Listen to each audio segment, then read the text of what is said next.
മിസ്കൾ നിറയുന്നു കമറിന്റെ മികവുറ്റ മൊഞ്ചാലിലെങ്കണി ഇസ്കിന്റെ ഈണങ്ങളേറെ മുഴങ്ങുന്നു.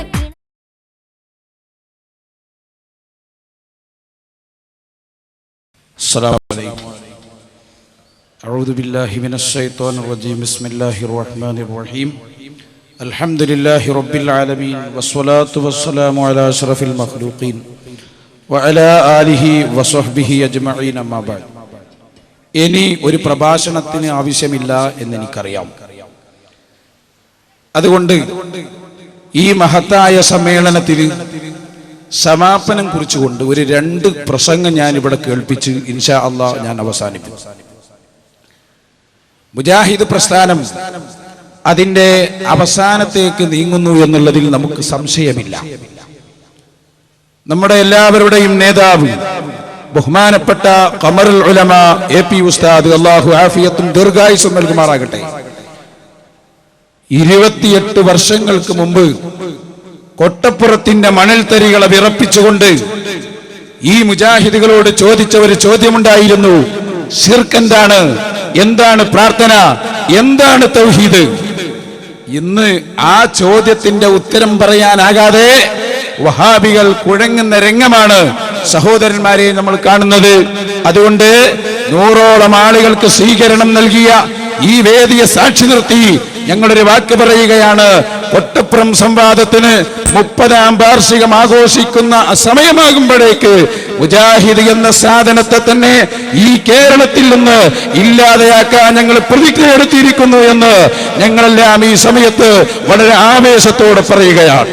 നോക്കൂ, നിങ്ങൾ 1-2 വാക്ക്, ഒറ്റ വാക്ക്, ഞാൻ കൂടുതലൊന്നും പറയില്ല. നമ്മള് കോഴിക്കോട് പല സ്ഥലങ്ങളിലായി പ്രസംഗം 14-ാം തീയതി ഒക്കെ നമ്മൾ കോർപ്പറേഷൻ പ്രസംഗമുണ്ട്. ബഹുമാനപ്പെട്ട അലവി സക്കാഫി ഉസ്താദ് അതിന്റെ നിയമങ്ങളൊക്കെ പറഞ്ഞു.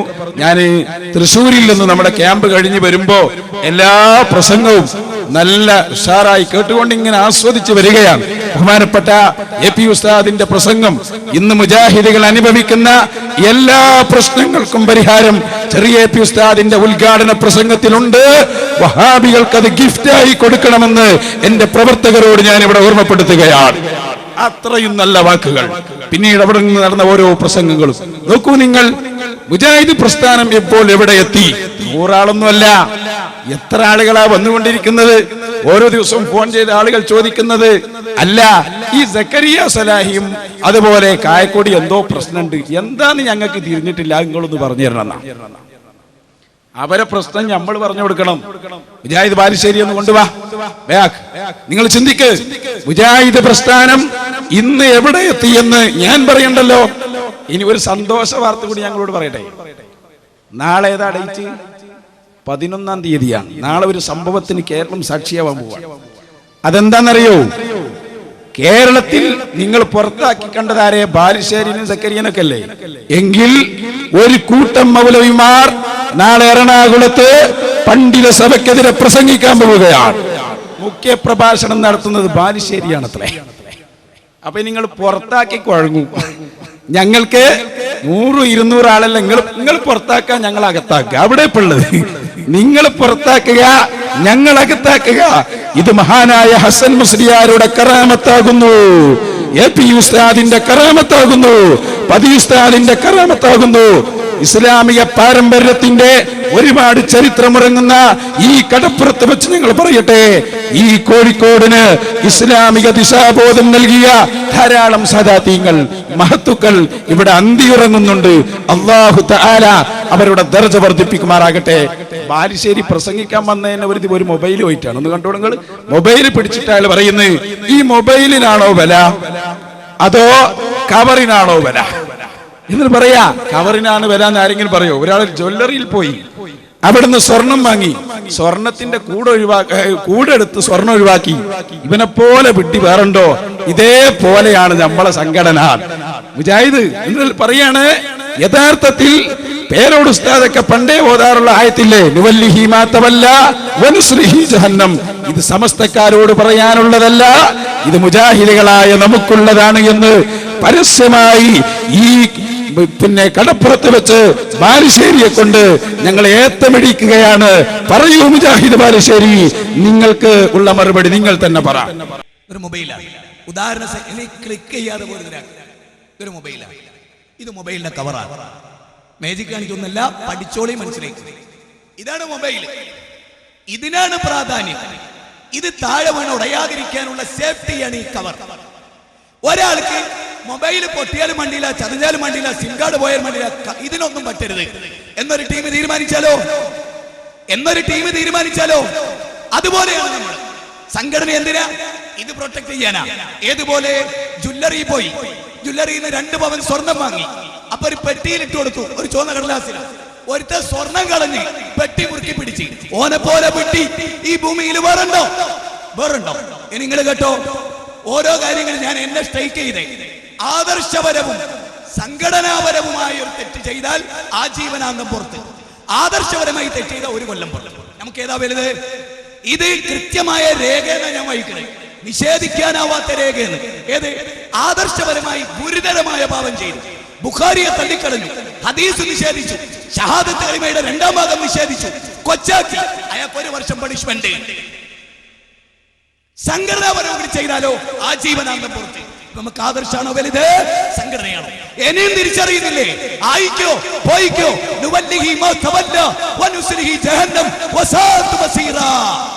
അത് നിന്നെ കുറിച്ച്, എന്നെ കുറിച്ച്, അത് സമസ്തക്കാർക്ക് ഓതാനുള്ളതല്ല, മനുഷ്യകുലത്തിന് മുഴുവൻ ഓതാൻ. അല്ലാഹു അക്ബർ. അതാ ഞങ്ങൾ പണ്ടേ പറഞ്ഞത്, വമൻ യുശാഖിഖിർ റസൂല മിൻ ബഅദി മാ തബയ്യന ലഹുൽ ഹുദാ വയത്തബിഉ ഗൈറ സബീലിൽ മുഅ്മിനീന നുവല്ലിഹി മാ തവല്ലാ വനുസ്ലിഹി ജഹന്നം വസാഅത് മസീറാ. അല്ലാഹുവിന്റെ റസൂല് പറഞ്ഞതിനോട് എതിരായാൽ, അല്ലാഹുവിന്റെ റസൂലിന്റെ സ്വഹാബികളോട് എതിരായാൽ, നേരത്തെ അലി തഖാഫി ഉസ്താദ് അവിടെ വിശദീകരിച്ചില്ലേ, എതിരായാൽ നുവല്ലിഹി മാ തവല്ലാ, അവൻ ഏറ്റെടുത്തത് നിർവഹിക്കാൻ അവന് സൗകര്യം ചെയ്തു കൊടുക്കും. പക്ഷേ വനുസ്ലിഹി ജഹന്നം, ജഹന്നമാകുന്ന നരകത്തിൽ നമ്മൾ അവനെ പ്രവേശിപ്പിക്കും. വിശുദ്ധ ഖുർആനായി പറയുന്നത്. ഇനി ഞാൻ കൊണ്ടുവരുന്നത് മുജാഹിദ് പ്രസ്ഥാനത്തിന്റെ പ്രസിഡന്റിനെ കൊണ്ടുപോകാൻ. അയാളെയും കൂടി ഞങ്ങൾ ഇവിടെ കോഴിക്കോട്ട് തുറന്നു കാണിക്കാൻ പോകും. ടി പി അബ്ദുള്ള കോയ മദനി, അതന്നെ. അയാളെ കൊണ്ട് ഞാനൊരു വാക്ക് പറയിപ്പിക്കാൻ പോവുകയാണ്. ഞങ്ങൾ കൂടുതലൊന്നും ഇനി പ്രസംഗിക്കണ്ട. മുജാഹിദ് പ്രസ്ഥാനത്തിൽ നിന്ന് മയ്യത്തിന്റെ തലയിൽ നിന്ന് പേൻ ഒഴുകിപ്പോകുന്നത് പോലെ മുജാഹിദിൽ നിന്ന് ജനങ്ങൾ ഒഴുകിപ്പോവുകയാണ്. പ്രസിഡന്റ് പറയുന്നത് എന്താണെന്നറിയോ? ആരെ പ്രസിഡന്റ്? ഞങ്ങളെ പ്രസിഡന്റ് അല്ല. ഞങ്ങളെ പ്രസിഡന്റ് ആരാന്നറിയോ? മഹാനായ താജുൽ ഉലമ ഉള്ളാൾ തങ്ങളാണ്. തുല്യതയില്ലാത്ത നേതാവ്, ഞങ്ങളെ നേതാവ് ഞങ്ങൾക്ക് ധൈര്യം തന്നിട്ട് പറയുന്നത്, സുന്നത്ത് ജമാഅത്തിൽ പ്രവർത്തിച്ചോ. വാറ്റുപുഴ സംവാദത്തിന് പോകുമ്പോ എന്നോട് പറഞ്ഞൊരു വാക്കുണ്ട്, ധൈര്യമായി പോയിക്കോളൂ, മുന്നിലും പിന്നിലും ഞാൻ ഉണ്ടാകും, അല്ലാഹുവിനെ അല്ലാതെ ഒരാളെയും പേടിക്കരുത്. ഞാൻ പറയട്ടെ, കൊട്ടപ്പുറം മുതൽ ഏതൊക്കെ സംവാദങ്ങൾ ഞങ്ങൾ നടത്തിയിട്ടുണ്ടോ അതൊക്കെ മുജാഹിദിനെ പിളർത്തിയത് താജുൽ ഉലമയുടെ കറാമത്താണെന്ന് ഈ സമയത്ത് ഞങ്ങൾ ഇവിടെ പ്രഖ്യാപിക്കുകയാണ്. എന്നാ കേട്ടോ, നിങ്ങളെ പ്രസിഡന്റ് പറയുന്നത്. ആര്? T P. അയാളെ പ്രസംഗത്തിൽ അയാൾ പറയാണ്, പണ്ടൊക്കെ മുജാഹിദ് എന്ന് പറയാൻ വലിയ അഭിമാനമായിരുന്നു, ഇപ്പൊ കാലം മാറി, മുജാഹിദ് എന്ന് കേൾക്കുന്നത് തന്നെ അപമാനമായി. ആ ഒരു അവസ്ഥയിലേക്ക് ഇപ്പൊ നിങ്ങൾ താടിക്കാരനെ കണ്ടാ ചോദിച്ചോക്കെ മുജാഹിദാണ് അല്ല, എനിക്ക് കുറച്ചൊക്കെ ഇങ്ങനെ ആശയ വ്യത്യാസം ഉണ്ട്, ഞാൻ മുജാഹിദ് ഒന്നും പറയും. പ്രസിഡന്റാണ് ഈ പറയുന്നത്. ഞങ്ങളിവിടെ അറബിക്കടലിലേക്ക് വലിച്ചെറിയുകയാണ് പ്രസ്ഥാനത്തെ. ഇനിയത് വേണ്ട. അപ്പോ ഒരു മൗലവി ചോദിച്ചു, പണ്ട് ശംസുലമ വലിച്ചെറിഞ്ഞില്ലേ, പിന്നെ ഞങ്ങളുണ്ടല്ലോ, പിന്നെ എവിടെ നിങ്ങളുണ്ടോ? പഴയ മുജാഹിദുണ്ടോ? ഇല്ല, അത് കാലത്തിന്റെ ശ്മശാനത്തിലേക്ക് പോയി. ഇപ്പോഴത് വേറെ മുജാഹിദ. അതിവിടെ മാളിയക്കൽ സഖാഫി ഉസ്താദ് വിശദീകരിച്ചില്ലേ. ഇപ്പോഴത് പുതിയ മുജാഹിദ.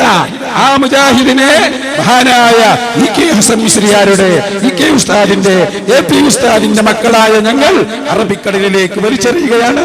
ടി പിയുടെ പ്രസംഗം നിങ്ങൾ കേട്ടോളൂ. അയാൾ പറയാം, അയാൾ ബുദ്ധിമുട്ടിക്കലും രാത്രി പാതിരാക്ക് വിളിച്ച് ചോദിക്കലും ഒക്കെ നടക്കുന്നു. അപ്പൊ ഞാൻ എത്ര അനുഭവിക്കുന്നുണ്ടാവും?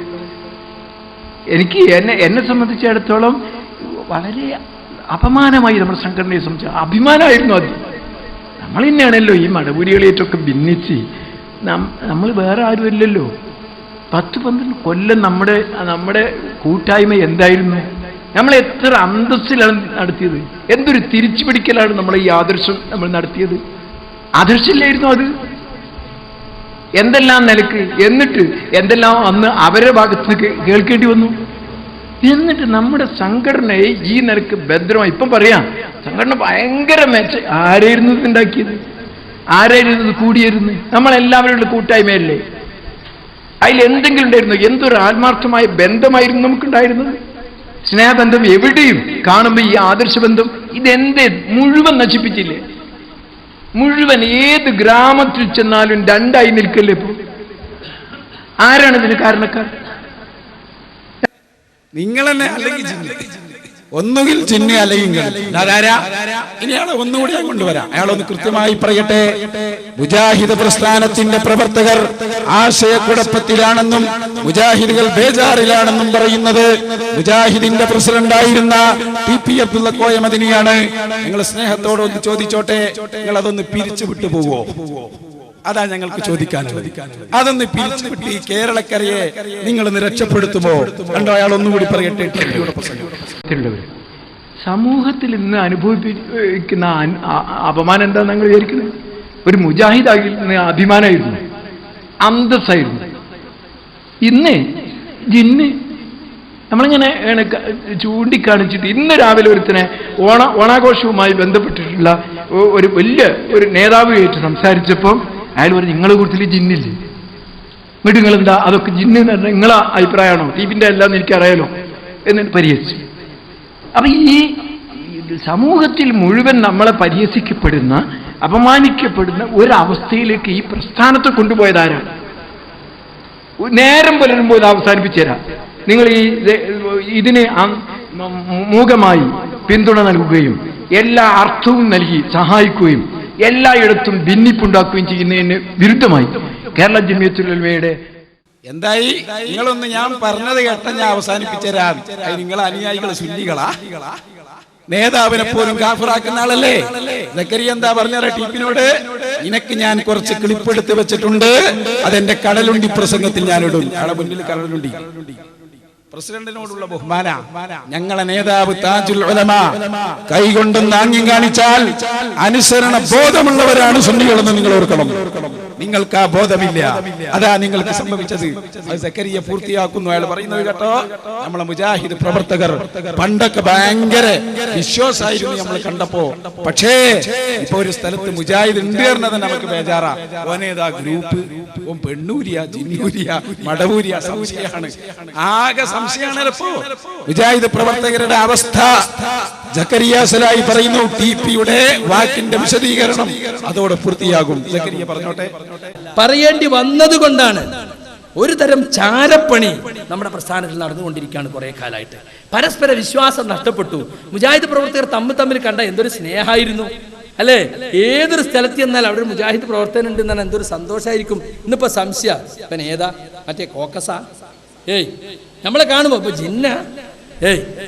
ഇപ്പൊ നോക്കിക്കള്, മടവൂരികൾ ഉപയോഗിക്കുന്ന അതേ പദങ്ങൾ അവർ ഉപയോഗിക്കുന്നത്.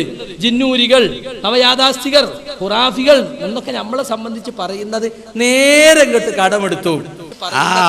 അത് നിങ്ങൾ കേൾക്കേണ്ടത് തന്നെയാണ് മക്കളെ. ഖുറാഫികൾ കുറെ കാലം ഞങ്ങളെ കുറിച്ച് പറഞ്ഞില്ലേ? അതിന് അല്ലാഹു തന്ന ശിക്ഷയാണത്, ഏറ്റുവാങ്ങിക്കോ.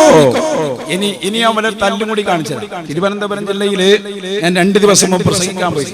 അപ്പൊ അവിടുന്ന് ഒരു സുഹൃത്ത് പറഞ്ഞു, ഇന്നലെ മുജാഹിദ് പള്ളിയിൽ അടി നടന്നത് എങ്ങനെയാണ്? 2 കൂട്ടരും കൂടിയും വാക്കിലേറിയിട്ട് തല്ല് കിട്ടുന്ന ഉറപ്പായി. അപ്പൊ ഒരു കാരണോല് പറഞ്ഞല്ലോ മുജാഹിദിന്റെ, ഏതായാലും നമ്മൾ അടിക്കുകയാണല്ലോ, സുന്നിയാള് കാണണ്ട, വാതിലാണ്ട് അടിച്ചാളാണ്. എന്നിട്ട് പൊരിഞ്ഞ തല്ല്, തൗഹീദിന്റെ മക്കളായി തള്ളുന്നത്. അതിന് കേട്ടോങ്ങള് എടാ പോടാന്നൊക്കെ വിളിക്കുന്നത്.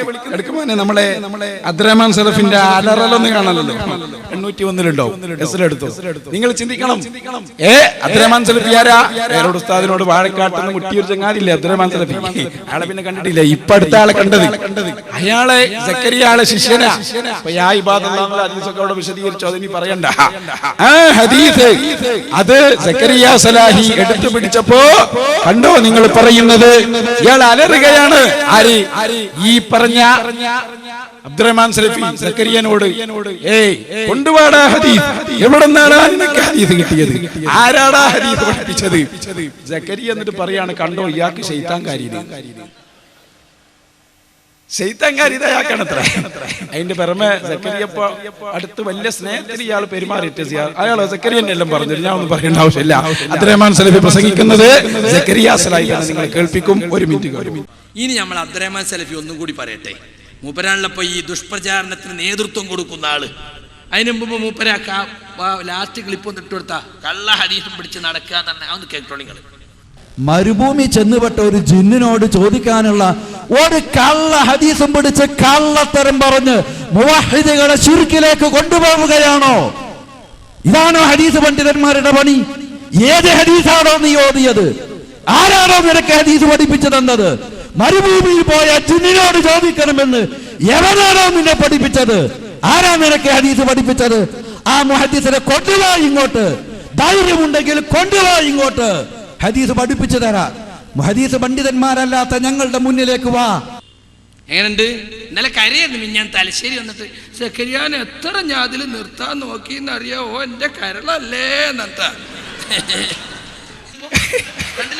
നിങ്ങൾക്ക് എല്ലാവർക്കും കൂടി അത് നിങ്ങൾ ഒഴിഞ്ഞിറക്കണം. അതിന് നിങ്ങൾ മർക്കസിൽ നിന്ന് വരണം മക്കളെ. 100 ആളുകൾ വന്നില്ലേ? 10,000 സ്വീകരിക്കാൻ ഞങ്ങൾ തയ്യാറാകുന്നു. നിങ്ങൾ കടന്നു വാ. സക്കരിയ മന്ത്രിച്ചിട്ട് കാര്യമില്ല കേട്ടോ. സക്കരിയ മന്ത്രിച്ചായിട്ട് നിങ്ങൾ അതും കൂടി കേൾക്കണം. സക്കരിയ മന്ത്രിച്ച് ആ മന്ത്രം കൊണ്ട് ഒരു കാര്യമില്ല. സക്കരിയ സലായി ആദ്യം തന്നെ മന്ത്രിച്ചത് ആരെയെന്നറിയോ? ഭ്രാന്തനെയാണ്. അയാൾക്കോ ഭ്രാന്ത്. പിന്നെ അയാൾ മന്ത്രിച്ചാളും അങ്ങനെ തന്നെ. എന്തായെന്നറിയോ? പുതിയ മന്ത്രം. നിങ്ങൾ കേൾക്കാത്ത മന്ത്ര. നമ്മളെ ഉസ്താദുമാർ മന്ത്രിച്ചു ഊതലല്ലേ. ഇയാൾ എന്ത് ചെയ്തു? ഒരു മാനസിക രോഗി വന്നപ്പോ ഖുർആനിന്റെ CD പ്ലെയറിൽ ഇട്ടിട്ട് ഭ്രാന്തന്റെ കാതിൽ എയർഫോണിൽ വെച്ചു കൊടുത്തു. എങ്ങനെ ഉണ്ടാവും? ഇത് അള്ളാന്റെ റസൂൽ ചെയ്തോന്ന് ഞങ്ങൾ ചോദിക്കുന്നില്ല. ഞങ്ങളാണ് ഈ ജനങ്ങൾ ചോദിക്കും. ടേപ്പ് റെക്കോർഡ് മന്ത്രം നിബിധങ്ങൾ പഠിപ്പിച്ചിട്ടുണ്ടോ? ഞങ്ങൾ അത്ര വിഡ്ഢികളല്ലല്ലോ, അതുകൊണ്ട് ചോദിക്കുന്നില്ല. എന്നിട്ട് എന്താണ്ടായിരുന്നു നിങ്ങൾക്ക്? ഇയാളിങ്ങനെ ഇളകാണ്. ആര്? ഈ ഭ്രാന്തനായി വന്ന ആള്, മാനസിക രോഗിയാണല്ലോ. സക്കരിയ പറഞ്ഞു, ഞാൻ ഈ CD ഇട്ട് കൊടുത്ത് ഞാൻ അപ്പുറത്ത് പോയി ഇന്ന് ആയത്തുൽ കുർസി ഓതിയിട്ട്, കാരണം ശൈത്താന്റെ അടുത്ത് വന്നാലോ. എന്നിട്ട് സക്കരിയ സലായി ആകെ ബേജാറായിട്ട് ഇയാളെ ഇളക്കങ്ങനെ കൂടിയപ്പോ എന്തുണ്ടായി എന്നറിയാം നിങ്ങൾക്ക്? അവസാനം മന്ത്രത്തിന്റെ ഫല ഞാൻ പറയുന്നത്. സക്കരിയ പറയാണ്, എന്റെ നല്ലൊരു ലാപ്ടോപ്പ് ഉണ്ടായിരുന്നു, അത് അടിച്ചാണ് പൊടിച്ചത്. പിന്നെ മാത്രമല്ല എന്റെ ടേപ്പ് റെക്കോർഡ് നശിപ്പിച്ചു. ഒറ്റ മന്ത്രത്തിന് 50,000 നാശനഷ്ടം. നിങ്ങൾ മന്ത്രിക്കുന്നതിന് കുഴപ്പമില്ല, പക്ഷെ മന്ത്രിക്കാൻ തുടങ്ങുന്നതിന് മുമ്പ് നിങ്ങളെ ക്ലിനിക്കിന്റെ മുമ്പിൽ ഒരു ആംബുലൻസ് റെഡിയായി നിർത്തണം മക്കളെ. അല്ലെ എന്ത് മന്ത്രാതി മന്ത്രമൊന്നും കൊണ്ടുപോവാ. ഞാനൊന്നും പറയുന്നില്ല. മന്ത്രിച്ച കഥ പറയുന്നത് സക്കരിയ സുലൈയാണ്, ഞങ്ങളല്ല. ഞാനും അലിബിസക്കാൻ പറഞ്ഞു, അത് നിങ്ങൾ ദേശം കൊണ്ട് പറഞ്ഞതാ. ശ്രദ്ധിച്ചോ നിങ്ങള്? പറയട്ടെ. സക്കരിയ സുലൈ പറഞ്ഞു, നിങ്ങൾക്ക് എങ്ങനെയാണ് പൂർണ്ണമായും ശൈത്താന്റെ ബാധയാണെന്ന് ബോധ്യപ്പെട്ടത്? എനിക്ക് ആ കുട്ടിയെ നേരത്തെ പരിചയമുള്ള ആളാണ്. ആ കുട്ടിക്ക് ഞാൻ ആദ്യം ഇദ്ദേഹത്തിന് മുജാഹിദ് ബാലുശ്ശേരിയെ വിളിച്ചു. മുജാഹിദ് ബാലുശ്ശേരിയോട് ഇങ്ങനെ പറഞ്ഞു, എനിക്കിങ്ങനെ വല്ലാത്ത അസ്വസ്ഥതകളുണ്ട്. അപ്പൊ അദ്ദേഹം പറഞ്ഞു, മുഹമ്മദ് ഹസന്റെ അടുത്ത് പോയി നോക്കാൻ പറഞ്ഞു. മുഹമ്മദ് ഹസൻ എന്ന് പറഞ്ഞാൽ ഫറൂഖിലുള്ളൊരു ഈ മാനസിക രോഗം ചികിത്സിക്കുന്ന ആളാണ്. അയാളെടുത്ത് പോയപ്പോ അയാള് നീ ഇന്ന ആളല്ലേ, ഇവിടുന്നല്ലേ പിന്നെ എന്തൊക്കെ ചോദിച്ചത്ര. അപ്പൊ പിന്നെ ആകെ വിഷമായി. പിന്നെ ചെറുതേൻ കൊടുത്തു. അപ്പൊ വയറിന അസുഖമൊക്കെ മാറി, ഇത് മാറിയില്ല. അപ്പൊ മുജാഹിദ് ബാലുശ്ശേരി പറഞ്ഞ സൂറത്ത് മറിയമിന്നി കെഫിന്റെ CD എടുത്തിട്ട് ഇത് നിങ്ങൾ കേട്ടോളി എന്ന് പറഞ്ഞു. ഇത് കേട്ടാ മതി. അപ്പൊ ഇത് കേൾക്കാൻ വേണ്ടി ഇവൻ ഇരുന്നാൽ പ്ലെയർ വെച്ചിട്ട് ചെവിയിലിട്ടാൽ ഇവനും പ്ലെയറും കൂടി കട്ടിലുമെന്ന് ഇട്ടൊന്ന് പുറത്തേക്ക് ചാടുക. അങ്ങനെ അവൻ വീണ്ടും മുജാഹിദ് ബാലുശ്ശേരി വിളിച്ചപ്പോ എന്താന്ന് അറിഞ്ഞൂടാ. അപ്പൊ എന്റെ അടുത്ത് വന്നിട്ട് ഇങ്ങനെ ഒന്നുമില്ല. ഞാൻ പറഞ്ഞു, ഇത് കേട്ടിട്ട് ഖുർആന്റെ ശത്രു ആണല്ലോ ഈ ശൈത്താന്റെതാണെന്നാ തോന്നുന്നത്. അതുകൊണ്ട് ഇതിനിപ്പോ നമ്മളിവിടെ ഒന്നും ചികിത്സ ഒന്നുമില്ല. ഗൾഫ് രാജ്യങ്ങളിലൊക്കെ ചികിത്സ ഉണ്ട്. ഈ റുഖിയ ശറഇയ്യ എന്ന് പറയുന്ന കുറെ ആയത്തും ദിക്റും ഒക്കെ കാസറ്റിലാക്കിയുണ്ട്. അത് വേണമെങ്കിൽ ഞങ്ങൾക്ക് തരാം, നിങ്ങളുടെ വീട്ടിൽ വന്നോളി. ഞാൻ ഗൾഫിൽ പോയപ്പോ കൊണ്ടുവന്നാണ്. അങ്ങനെ ഇവൻ വന്നു. അപ്പോ നിസ്കരിച്ചിട്ട് വരിക, അവൻ ഒന്നുണ്ട് ഒന്നോടുകൂടി. അപ്പൊ ഞാൻ എന്റെ ടേപ്പ് റെക്കോർഡിൽ സാധാ കാസറ്റാണ് ഇവന്റെ ചെവിയിലിട്ട് വെച്ചു കൊടുത്തത്. ഞാൻ ഒന്നെടുത്ത് ഞാനിങ്ങനെ ആയത്തുൽ കുർസി ഓതി നിൽക്കാതെ വല്ല ശൈത്താൻ എന്റെ ദേഹത്ത് കയറുന്ന ആൾക്ക്. അപ്പൊ കുറച്ചിന് കഴിഞ്ഞപ്പോ ഇവൻ എന്നിട്ട് ഇങ്ങനെ ഭയങ്കര ഒച്ച. ഞാനാകെ ബേജാറായി, എനിക്ക് നെഞ്ചിടിപ്പ് കൂടി. ഞാൻ ആദ്യമായിട്ട് കാണുകയാണല്ലോ. അപ്പോ നല്ല മന്ത്രം. എങ്ങനെയുണ്ട് മന്ത്രം? പുതിയ മന്ത്രം. പരീക്ഷണം കുഴപ്പമില്ല, പക്ഷെ അതിന് കൂടുതൽ ആയുസ് ഉണ്ടാവില്ല. കാരണം സകല ഭ്രാന്തന്മാരെ അടി കിട്ടിയിട്ട് തീരുങ്ങൾ. അതിനൊക്കെ ഒരു ഇജാസത്ത് വേണോ? ആക്കെ ഞങ്ങളെ താജുലുലമനോടും ഖമറുലുലമനോടും പോയി പഠിച്ചു വാ, എന്നിട്ട് മന്ത്രിച്ചാൽ മതി. അല്ല ഞാൻ നീ തന്നെ ഉണ്ടാവൂല ആചാരി മന്ത്ര. അപ്പൊ അതില് വേറെ ദിവസം രണ്ട് കള്ളന്മാര് കക്കാൻ പോയി തെറ്റിയ സംഭവല്ലേ? കള്ളൻ രണ്ടാളും കൂടി ഒന്നിച്ചാ കക്കാൻ പോയത്. അപ്പോ കള്ളന്മാര് തെറ്റിയപ്പോ ഒരാൾ വിളിച്ചു പറഞ്ഞു നീ അല്ലടാ കട്ടത്, മറ്റേയാൾ നീ അല്ലേ ടോർച്ച് അടിച്ചു തന്നത് എന്ന് പറഞ്ഞ പോലെ സക്കരിയ സലാഹി മന്ത്രിച്ച വിവരം നാട്ടിൽ പാട്ടായി. അപ്പൊ അനസ് പ്രസംഗിക്കാണ്. അനസ് മൗലവി കണ്ടോ സക്കരിയ സലാഹി മന്ത്രിച്ചില്ലേ? അപ്പോ അനസിനോട് സക്കരിയ പറയാണ്, അനസേ വല്ലാതെ വലുതാകണ്ട, നമ്മൾ രണ്ടാളും കൂടി പല മന്ത്രത്തിനും പോയിട്ടുണ്ട്. കള്ളി പൊടിയുകയാണ്, രഹസ്യം പുറത്താവുകയാണ്. പലരും മന്ത്രിക്കാൻ പോയിട്ടുണ്ടത്രേ. മന്ത്രിക്കാൻ വേണ്ടി സുബൈർ ഡോക്ടറെ കൊണ്ടുവന്നിട്ടുണ്ടത്രേ. ഇവരെ മന്ത്ര നേതാവാണ് ആര്? ഈ സുബൈർ ഡോക്ടർ. മറ്റേ ആളെ മേശ വലിച്ച ജിന്നുണ്ടാവും പറഞ്ഞ സാധനല്ലേ, അയാളാണ് ഈ സുബൈർ ഡോക്ടർ. ഇവരെ മന്ത്രി, അയാൾ മന്ത്രിച്ചാണ്ടത് മാറുന്ന അയാളെന്റെ ആ രൂപത്തിലുള്ള. നിങ്ങൾ ചിന്തിക്കണം സഹോദരന്മാരെ, അങ്ങനെ പലരും മന്ത്രിച്ചിട്ടത്രേ. കണ്ണൂർ ജില്ലയിലെ KNM-ന്റെ സെക്രട്ടറി കല്ലിക്കണ്ടി മന്ത്രിച്ചു എന്ന് മാത്രമല്ല, ജിന്നിറക്കാൻ പോയപ്പോ ജിന്ന് ചൂടായത്ര. എന്തെല്ലാം സംഭവങ്ങൾ അറിയോ? അതൊക്കെ പുറത്തു വന്നില്ല മക്കളെ. ഇനി നാളത്തെ കലൂർ പ്രഭാഷണം കൂടി നടക്കട്ടെ. ബാലുശ്ശേരിയിൽ എന്തൊക്കെ പറയണു അല്ലാഹു അഅലം. അതുകൊണ്ട് ഞങ്ങൾ ആഘോഷിച്ചോളാം. ഞങ്ങളെ തൗഹീദ് അചഞ്ചലമാണ് എന്ന ക്യാമ്പയിൻ കഴിയുന്നതിന് മുമ്പ് മുജാഹിദിനെ ജനമനസ്സുകളിൽ നിന്ന് ഞങ്ങൾ കുടിയിറക്കുക തന്നെ ചെയ്യും. കേട്ടോളൂ നിങ്ങൾ. അനസ് മന്ത്രിച്ച സക്കരിയ പറയട്ടെ. കൊണ്ട് ഇപ്പൊ അനസ് മൗലവി സുബൈർ ഡോക്ടറെ കൊണ്ട് ചികിത്സക്ക് പോയിട്ടുണ്ട്. ഇന്നലെ ഞാൻ എറണാകുളത്തെ ക്ലിപ്പിട്ടു. ഒരു പ്രവർത്തകൻ വിളിച്ചു, അനസ് മൗലവി ഇങ്ങനെ സക്കരിയ സലാഹിയെ പറ്റി വല്ലാതെ പറയുന്നുണ്ടല്ലോ, അനസ് മൗലവി എന്നെ കൂട്ടിക്കൊണ്ടുപോയതല്ലേ? സക്കരിയ സലാഹിക്ക് ഖുർആൻ ഓതാൻ അറിയില്ല, എന്തിനാ പിന്നെ അങ്ങോട്ട് അയച്ചത്? അനസ് മൗലവിക്ക് ഖുർആൻ ഓതാൻ അറിയായിട്ടാണോ എന്നെ കാറിൽ കൂട്ടിക്കൊണ്ടുപോയത്? എന്നിട്ട് കൂട്ടിക്കൊണ്ടുവന്ന് തിരിച്ചാക്കി തന്നത്? ആരാ പറയുന്നത്? സുബൈർ ഡോക്ടർ. സുബൈർ ഡോക്ടർ ഇത്രയും കൂടി പറഞ്ഞു. ഞാൻ ഇനി കുറച്ചും കൂടി പറയും. പലരെ പറ്റി എനിക്ക് പറയാണ്ട്. ഒരുപാട് മുജാഹിദീങ്ങൾ എൻ്റെ അടുത്തേക്ക് വന്നിട്ടുണ്ട്. ഓലൊന്നും ഖുർആൻ ഓതാൻ അറിയാത്തവരൊന്നല്ല, ഹാഫിളീങ്ങൾ വരെ വന്നിട്ടുണ്ട്. ഞാൻ ഒരു മാസം കഴിഞ്ഞ് നാട്ടിൽ വരുന്നുണ്ട്, അനസ് മൗലവിനോട് പറഞ്ഞേക്ക്. കേട്ടില്ലേ? അപ്പൊ സുഹൃത്തുക്കളെ, ഇതെന്തോ ഒരു വലിയ ഭൂന്നാക്കിയിട്ട് സക്കരിയ സലാഹിനെ അങ്ങോട്ട് ഊതി പറപ്പിക്കാനുള്ള പരിപാടിയാണ്. അതൊന്നും നടക്കൂല. ഇപ്പൊ നമ്മളെ ജില്ലാ സെക്രട്ടറി ഉണ്ടല്ലോ ഇസ്ഹാഖ് അലി, മൂപ്പരിപ്പോ ഇതും പ്രചരിപ്പിച്ചിട്ടാണല്ലോ ഇപ്പൊ ജില്ലാ സെക്രട്ടറി ആയത്. മൂപ്പര് ഹജ്ജിന് പോയപ്പോ ഒരു ജിന്നിറക്കിയ കേസുണ്ട്. അതും കൂടി ഒന്ന് പറയാം. നമ്മുടെ ഒരു സഹോദരന്റെ ഉമ്മാക്ക് ഒരു പ്രശ്നം ഹജ്ജിന് പോയപ്പോ ഉണ്ടായതാ. അപ്പൊ എല്ലാവരും ഇങ്ങനെ നിസ്കരിക്കാൻ പോണിന്റെ അവിടെ തന്നെ ഇങ്ങനെ കടത്തിയിട്ട് ഒരു ടീം നിന്ന് ചികിത്സിക്കുക, ജിന്ന് ചികിത്സ. അതിൽ ആരുണ്ട്? ബഹുമാനപ്പെട്ടു പോയ നമ്മളെ ജില്ലാ സെക്രട്ടറി ഉണ്ട് ഇസ്ഹാഖ് അലി കല്ലിക്കണ്ടി. മൂപ്പരിങ്ങനെ പറയാ, ആരാണ് നീ? എന്തിനാണ് വന്നത്? പോകണം പോകണം. അപ്പൊ ഈ പെണ്ണിങ്ങനെ പറയാത്രേ, സുന്ദരിയായ പെണ്ണിനെ നോക്കി രസിക്കല്ലേ പറയുന്നത് ശൈത്താനാണ്. ബാക്കിയും പറഞ്ഞത് ഞാൻ പറയണില്ല. ഉറപ്പായി ഇത് ജിന്നാണ്. ആര്? ഇസ്ഹാഖ് അലി. ഹജ്ജിന് പോയ ആളുകൾ പറഞ്ഞതാ. തെളിവാണെങ്കിൽ ഞാൻ ഇവിടെ ഹാജരാക്കും. ഒന്ന് ഓർമ്മിപ്പിച്ചതാണ്. ഹാജരാക്കണം നിങ്ങൾ. നിങ്ങൾ ആരൊക്കെയാണ് ജിന്നിറക്കിയത്? ആർക്കൊക്കെയാണ് ജിന്ന് കൂടിയത്? സമൂഹത്തോട് വിളിച്ചു പറയണം നിങ്ങൾ. നിങ്ങളെ കരച്ചിലോണ്ടൊന്നും ഇത് മതിയാവൂല മക്കളെ, മതിയാവൂല. നിങ്ങൾ കണ്ടോളൂ. ഇപ്പൊ കരയല്ലേ അനസ് മൗലവി? എന്താ കരച്ചില്? അതെന്താ നിങ്ങൾ കാണാനുള്ളത് തന്നെയാണ്. അത് കാണുന്നതിന് എനിക്ക് വേറൊരു ലക്ഷ്യം കൂടി ഉണ്ട്. നിങ്ങൾ കണ്ടോ? എല്ലാ സ്ഥലത്തും കരച്ചിലോ ഉണ്ട്. കരച്ചിൽ മൗലവിമാർ എന്തിനാ കരയുന്നത്? ഏതെങ്കിലും ഒരു ഹറാം സംഭവിച്ചത് പേരിലല്ല. ഞങ്ങൾ ഇത്ര കാലം കേറിയ തൗഹീദ് പഴിച്ചിരിക്കുന്നു. ഞങ്ങൾ ഇതാ തൗബ ചെയ്യുന്നു. തൗബയിലും ഒരു ചതി. തൗബയിലും ചതിക്കുന്ന ജീവിന്റെ പേരാ മുജാഹിദ്. അനസ് മൗലവി കരയുന്നതും അതിൽ ചതി കാണിക്കുന്നതും സക്കരിയ എടുത്തു പറയുന്ന ഭാഗം നിങ്ങളൊന്ന് കണ്ടോളൂ. തീരോ അനസ് മൗലവി കരഞ്ഞാ തീരുന്ന പ്രശ്നമല്ല ഇത്, കേട്ടോ? അനസ് മൗലവി കരയുന്നോളി. ഞങ്ങൾ പ്രതികളായിക്കോളാം, ഞങ്ങൾക്ക് പ്രശ്നമില്ല.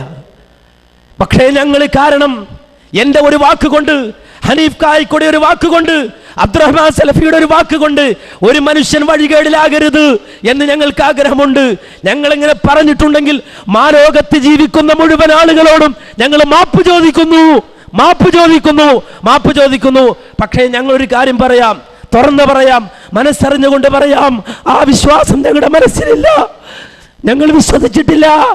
ആ വിശ്വാസം ഞങ്ങൾ പോറിയിട്ടില്ല. ജീവിതത്തിന്റെ ഒരു ഘട്ടത്തിലും അള്ളാഹു ഞങ്ങളുടെ ഹൃദയം അറിയുന്നവനാണ്. അപ്പോ മൂപ്പര് പറയാണ്, ഞങ്ങളിതാ മാപ്പ് ചോദിക്കുന്നു. എന്നിട്ട് അതിന്റെ ഇടയിൽ പിന്നെ അതിലും ഒരു ചതി. എന്ത്? ഞങ്ങൾ ആ വിശ്വാസം പേറിയിട്ടില്ല. എന്നാ പിന്നെ എന്തിനാ തൗബ ചെയ്യണ്? പിന്നെ തൗബ ചെയ്യേണ്ട ആവശ്യമുണ്ടോ? അപ്പൊ തൗബയിലും ചതി. എന്തൊരു കഷ്ടം. അപ്പൊ അബ്ബാർ മൗലവി പറഞ്ഞ ശിർക്കന്നെയാണ് എന്നെ പോലെ മനസ്സിലുള്ളത്. എന്നിട്ടും ശിർക്കല്ല, തെറ്റല്ല. എവിടെയാതിൽ ശിർക്ക്? അമ്പലക്കളവിനോട്. എവിടെയാതിൽ ശിർക്ക്? അലിമദിനോട്. മനസ്സിലെന്താ? ശിർക്കാണ് എന്നാ. പിന്നെ എന്തിനാ തൗബ ചെയ്യണ്? നിങ്ങളെ കാപ്പട്ടി കാണിച്ചിനാവും തൗബ ചെയ്യണേ അല്ലേ? ഇങ്ങനെ ഉണ്ട് ഒരു മനുഷ്യൻ അതപ്പതിക്കല്. ഇത് നിങ്ങൾ മുജാഹിദായ ഇതിലേറെ ഉണ്ടോ? ഞാൻ കൂടുതലൊന്നും പറയുന്നില്ല. കോഴിക്കോട് സമ്മേളനം ഉണ്ട് എന്നാ കേട്ടത്. മുജാഹിദിനെ ഉറപ്പില്ല. കാരണം എങ്ങനെ സമ്മേളനം നടത്തുക? സമ്മേളനത്തിൽ നിങ്ങൾ സക്കരിയനെ വിളിക്കുവോ? അപ്പൊ മുസ്ലിക്കും മുസ്ലിമും കൂട്ടിയുള്ള സമ്മേളനാ? നിങ്ങളെ സമ്മേളനത്തിന്റെ ഗതി എന്താ? അതാണ് മഞ്ചേരി എന്നൊരു വയസ്സായ മൗലവി പറഞ്ഞു, മക്കളെ ഞമ്മക്ക് ഇപ്പൊ തല്ലാനേ ഒഴിവുള്ളൂ, നമ്മളെ സമ്മേളനം ആരെങ്കിലും ശ്രദ്ധയിലുണ്ടാ? നിങ്ങൾ അങ്ങനെ തീരുവാ സാധനം. കണ്ടോ എന്നിട്ട് സക്കരിയന്റെ നിർദ്ദേശം? നമ്മളൊക്കെ ഇപ്പൊ തൗബ ചെയ്യല്ലേ? എന്നിട്ട് അയാൾ പറയുന്നത് നമ്മളൊരു കാര്യം ചെയ്യാ, മുജാഹിദ് സമ്മേളനം കോഴിക്കോട്ട് വരുന്നുണ്ടല്ലോ, കോഴിക്കോട് സമ്മേളനത്തിൽ നമുക്കൊരു കുംഭസാര സെഷൻ തന്നെ നടത്താം. അതെങ്ങനെ? തൗബ സമ്മേളനം നടത്താൻ രാവിലെ മുതൽ ഒരു ദിവസം മുജാഹിദ് സമ്മേളനത്തിന്റെ വേദി തൗബ സെഷൻ. ഒരു മൗലവി ഇങ്ങോട്ട് വരിക, എന്നിട്ട് അയാൾ വായിച്ചു കൊടുക്കുക. എന്താ വായിച്ചു കൊടുക്കുന്നത്? ഞങ്ങളെല്ലാം ഇതുവരെ പറഞ്ഞത് ഞങ്ങൾ മാപ്പ് ചോദിച്ചിരിക്കുന്നു. എന്നിട്ട് നമ്മള് അപ്പൊ ഫ്രാൻസിസ് റോഡിൽ നമ്മൾ പരിപാടി നടത്തിയപ്പോ സക്കരിയ സലാഹിനോട് നമ്മൾ പറഞ്ഞിരുന്നു, ചങ്ങാതിമാരെ നിങ്ങൾ തൗബല്ല ചെയ്യണം, യഥാർത്ഥത്തിൽ ഷഹാദത്ത് കലിമയിൽ മടങ്ങി വരണം എന്ന് പറഞ്ഞല്ലോ. മാളിയേക്കൽ ഉസ്താദ് പറഞ്ഞല്ലോ, തൗബയല്ല ഷഹാദത്ത് കലിമയാണ് നിങ്ങളുടെ തൗബ പറഞ്ഞില്ലേ? അപ്പൊ സക്കരിയ പറയുന്നത് കേട്ടോ, അത് ശരിയാട്ടോ, നമ്മളൊക്കെ ഈ ഷഹാദത്ത് അല്ലേണ്ട അവസ്ഥയുള്ളത്. നിങ്ങളെ കൊണ്ടൊന്ന് സമ്മതിപ്പിക്കാൻ എന്റെ ആവശ്യം. ഒന്ന് പറയൂ സക്കരിയ, ഞങ്ങളൊന്ന് കേട്ട് ആസ്വദിക്കട്ടെ. അപ്പൊ ഇതൊരു പ്രസ്ഥാനത്തിന്റെ ആദർശമാണ്. അപ്പൊ മുജാഹിദുകൾ എല്ലാ പണ്ഡിതന്മാരും കൂടിയിട്ട് കോഴിക്കോട് സമ്മേളനത്തിൽ ഒരു കുംഭസാര സെഷൻ തന്നെ വെച്ചളയാം. മോലാളി ഇങ്ങനെ ഓയിച്ചു കൊടുക്കുക, ഞങ്ങളെല്ലാം ആ പറഞ്ഞത് അയേ നൂനി. എന്തൊരവസ്ഥയെന്ന് ആലോചിച്ച് നോക്കൂ. ഇങ്ങനെ കുംഭസരിക്കുന്ന ഏർപ്പാടത് എവിടേക്കാങ്ങൾ ഈ പ്രസ്ഥാനത്തെ കൊണ്ടുപോകുന്നത്? എന്നിട്ട് ഞങ്ങളെ പേരിൽ ശിർക്ക് ആരോപിച്ച് പാവപ്പെട്ട മുജാഹിദ് പ്രവർത്തകരെ തെറ്റിദ്ധരിപ്പിച്ച് നിർത്തിക്ക. ആ സക്കരിയ സലാഹിന്റെ ഒക്കെ കുറച്ച് ശിർക്ക് ഉള്ള തന്നെ ഏട്ടാ. സലഫിന്റെ കരച്ചിൽ കണ്ടില്ല നിങ്ങള്? അങ്ങനെ കരയാൻ പറ്റിയ സൂപ്പർ സ്റ്റാറുകൾ. അവര് കരയേണ്ടടുത്ത് കരയും, ചിരിക്കേണ്ടടുത്ത് ചിരിക്കും. അതൊക്കെ നല്ല അഭിനേതാക്കളാ. അതുകൊണ്ടൊന്നും ഈ ആദർശം പെടുന്നാക്കണ്ട. ഇത് കണ്ടിട്ടിപ്പോ സുന്നികൾ എന്താ പറയുന്ന അറിയോ? അനസേജ് ഷഹാദത്ത് കലിമന്നെ ചൊല്ലണം, തൗബ ചെയ്താ പോരാ. അത് അനസിനോട് മാത്രല്ല, മുജാഹിദുകളോട് എല്ലാവരോടും പറയുന്നത്. നമ്മൾ ആദർശം മാറി, നമ്മളിപ്പൊ തൗബ ചെയ്യണം. ഇത്ര കാലം നിങ്ങൾ പറഞ്ഞത് തിരുത്തിയതിന് നിങ്ങൾ ഷഹാദത്ത് കലിമ മാറ്റിച്ചെല്ലണം എന്നാ ഖുറാഫികൾ പറയുന്നത്. ഇങ്ങനെ ഈ പ്രസ്ഥാനത്തിന് അന്യ പ്രസ്ഥാനങ്ങൾക്കിടയിൽ നാണക്കേടുണ്ടാക്കിയ ഈ മൂവർ സംഘം അവർക്ക് ശിർക്കാൻ തോന്നുമ്പോൾ നമ്മൾ ശിർക്കാന്ന് പറയാം, അവർ ശിർക്കല്ലാരും ശിർക്കല്ല എന്ന് പറയാം. അയാൾ AKPCT ഉണ്ടാക്കിയിട്ട് കമ്മ്യൂണിസ്റ്റ് സംഘടന ഉണ്ടാക്കിയപ്പോൾ നമ്മളെല്ലാവരും കമ്മ്യൂണിസ്റ്റത്തെ ന്യായീകരിക്കുക. അയാളിപ്പോൾ ലീഗിന്റെ പിന്നാലെ കൂടിയിട്ട് സിൻഡിക്കേറ്റും പ്രസ്ഥാനം നമ്മൾ ലീഗിന്റെ പിന്നാലെ കൂടുക. ഇങ്ങനെ ഇയാൾക്ക് ഒപ്പിച്ച് ഇങ്ങനെ നടക്കണ പണിയാ മുജാഹിദീങ്ങൾക്ക് തന്നെ. ഇയാൾ CD കൗൺസിൽ മുജാഹിദിന്റെ പണി എന്താണെന്നറിയോ? ഇനി ആ പ്രസ്ഥാനം വിട്ട് കാന്തപുരം ഉസ്താദിന്റെ പ്രസ്ഥാനത്തിലേക്ക് വരലാണ്. അതാ നല്ല പണി. ഈ തിരുവനന്തപുരത്ത് മുജാഹിദുകളെല്ലാം കൂടി അനസിനെയും കായക്കൊടിനെയും വളഞ്ഞു. എന്നിട്ടൊരു പ്രവർത്തകൻ പറയാണ്, മുജാഹിദ് പ്രവർത്തകൻ മുഖാമുഖാണ്, നമുക്കാർക്കും പ്രവേശനമില്ല, മുജാഹിദുകൾ മാത്രം. അതിൽ നിന്നൊരു പ്രവർത്തകൻ പറയാണ്, അനസേ ഇന്നലെ തൗബ ചെയ്തീരെ പോയിട്ട് തൗബ ചെയ്ത് ഞങ്ങളെ ഇതുവരെ പറഞ്ഞ ശിർക്ക് പറ്റിച്ചു, എന്നിട്ട് ശിർക്ക് മാറ്റി. ഇയാള് പറയാ, ഇന്നലെ അല്ലേ മോനെ നീ തിരുത്തിയത്, ഞാനെങ്ങാലും ഇനിയാന്ന് മരിച്ചു പോയെങ്കിൽ ഇന്റെ അവസ്ഥ എന്താ? ഇത് ഞങ്ങൾ ഇവരെ ഇരുത്തി പഠിപ്പിച്ചതല്ലേ? നിങ്ങൾ തൗബ ചെയ്തത് കൊണ്ട് തീരോ ഇത്? സഹോദരന്മാരെ, ഇനി ഒരു കാഴ്ച കൂടി കൂടുതലൊന്നും പറയുന്നില്ല. സ്വന്തം ഉസ്താദിനെ മുശ്രിക്കാകുന്ന ഭാഗം കൂടി കേട്ടോ.